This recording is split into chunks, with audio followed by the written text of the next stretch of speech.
31ನೇ ತಾರೀಕು ನಮ್ಮ ಧಾರವಾಡ ಉಪನಗರ ಪೊಲೀಸ್ ಠಾಣೆ, ಧಾರವಾಡ ಸಬರ್ಬನ್ ಪೊಲೀಸ್ ಠಾಣೆಯಲ್ಲಿ ಒಂದು ಪ್ರಕರಣ ದಾಖಲಾಗಿತ್ತು.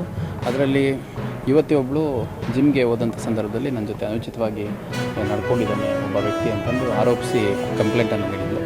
ಆ ಕಂಪ್ಲೇಂಟ್ ನಾವು ದಾಖಲು ಮಾಡ್ಕೊಂಡಂಥ ಸಂದರ್ಭದಲ್ಲಿ ಆರೋಪಿ ನಾಪತ್ತೆಯಾಗಿದ್ದ. ಇವತ್ತು ನಮ್ಮ ಪೊಲೀಸರು ಆರೋಪಿಯನ್ನು ಅರೆಸ್ಟ್ ಮಾಡೋದ್ರಲ್ಲಿ ಮಾಡಿದ್ದಾರೆ. ಇವತ್ತು ಅವ್ರನ್ನ ಮಾಡಿಬಿಟ್ಟು ನ್ಯಾಯಾಲಯದ ಮುಂದೆ ಹಾಜರು ಮಾಡಿದ್ದಾರೆ. ಮುಂದುವರೆದು ಇವತ್ತು ವಿವಿಧ ಹಿಂದೂಪರ ಸಂಘಟನೆಗಳು ಧಾರವಾಡದಲ್ಲಿ ಜಿಮ್ಗೆ ಹೋದಂಥ ಸಂದರ್ಭದಲ್ಲಿ ಯುವತಿಯರಿಗೆ ರಕ್ಷಣೆ ಕೊಡಬೇಕು ಅನ್ನೋ ಒಂದು ಅಂಶವನ್ನು ಮತ್ತು ಹುಬ್ಬಳ್ಳಿಯಲ್ಲಿ ಇಲ್ಲಿ ನಡೆದಿರುವಂಥ ಒಂದೆರಡು ಘಟನೆಗಳ ಹಿನ್ನೆಲೆಯಲ್ಲಿ ಒಂದು ಪ್ರತಿಭಟನೆಯನ್ನು ಮಾಡ್ತಾ ಇದ್ದಾರೆ.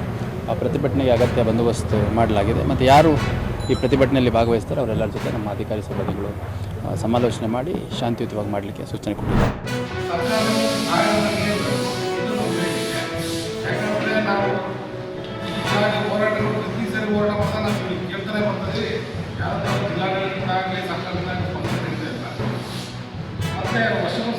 ವರ್ಷಕ್ಕೊಂದ್ಸರಿ ಸರ್ಕಾರದಿಂದ ಆಚರಿಸುವ ಕನ್ನಡ ರಾಜ್ಯೋತ್ಸವ ಕಾರ್ಯಕ್ರಮದಲ್ಲಿ ಆಡಳಿತಾಧಿಕಾರಿ ಗೌರವವನ್ನು ಕೊಟ್ಟು